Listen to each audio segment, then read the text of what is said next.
utility item, it has to be cheap. That means, you know, supply and demand, you know, the cheapest stuff. Well, we're the first guys, so you got to think of how many people take a cut after our furs, right? So I catch the fur. If I'm getting, let's say, 25 bucks for the beaver, or if I'm lucky, $100 for the beaver, if it's a good one, well, the guy after me is going to be making $200 or $300 off that beaver. You know, by the time you get to the coat's $1,800, and there's 4 beavers in there, or 12 beavers, or whatever it's going to be. If you see how they make fur coats, you'll understand why they're priced so outrageously. I mean, they take a beaver and they cut them up into little tiny strips, or a fox, or whatever it's going to be. They just shred them up into little tiny strips, and then they sew it all back together after tanning it and stuff like that, and it makes this beautiful coat. But that's the stuff that we're going to be dealing with. So for some people, when they only know this angle of it, it changes your perspective when you start to look at, where does my product end up? And then the conversation starts going for you. Well, if that's where my product's going to end up, what else can I use out of that beaver? And I want to save some memory for that, but we're going to get into that. But using more of the animal for local domestic jewelry, the bones, keep the bone. Like, a lot of people discard a beaver. The money isn't in the fur anymore, it's in the casters, right, so to speak, if you get enough of them. I think it was like 109 bucks a pound, between 50 and 109 bucks a pound in last year's auctions. I mean, mind you, it takes a lot of casters to make that, but that's still something else that, you know, sometimes the casters are worth more in bait than they are in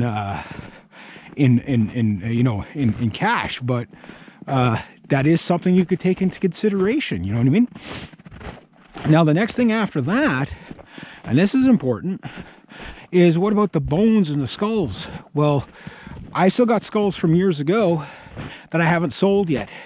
And marketing is, where do you market them? That's the hard part. Once you find out where to market them, it's not so bad. And if you can always find local's always easier than sending things out and shipping. And then, of course, what are your regulations, etc., etc. So there's a lot we can do with our animals.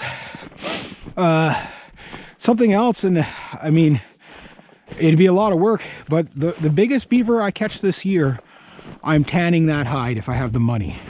I'm going to tan the hide, and I'm going to...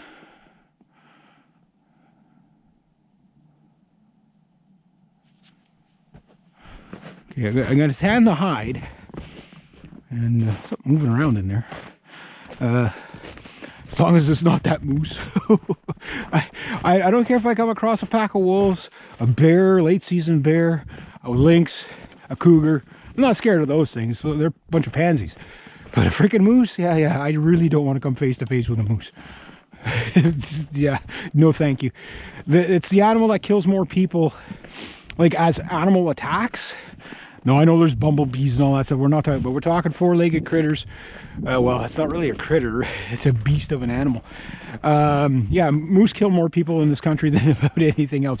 Now, most deer, if you add up car accidents, but getting like hoofed to death, kicked like a soccer ball until you're bloody as a pulp, yeah, that's moose. After that, it's cougars. Yeah, it's just, you know, interesting little fact. So it's like, I'm throwing this as a distraction. I'm climbing a tree. Yeah, I don't want to get stabbed by a moose. But anyway, why did I bring this all the way in here? That wasn't my goal today. Well, doesn't matter. Anyway, as I was saying, there's a lot more we can do with our animals. No, down the back. You would think you could get by these things without getting friggin' snow in your back. You would think it would happen. Just once. Just one. No, there's always that one little branch that says, here's some snow. And it's like right down your back. And like dead aim too, right down like the channel of your spine. And it's like cold, the whole way down. How does it know? But anyway, I'm babbling now. I'm going to get out there to the beavers. And hopefully I got a beaver in there today. But I got lots of videos on lots of ideas and topics. I'll put that there, and I'm gonna go and see what's going on in there.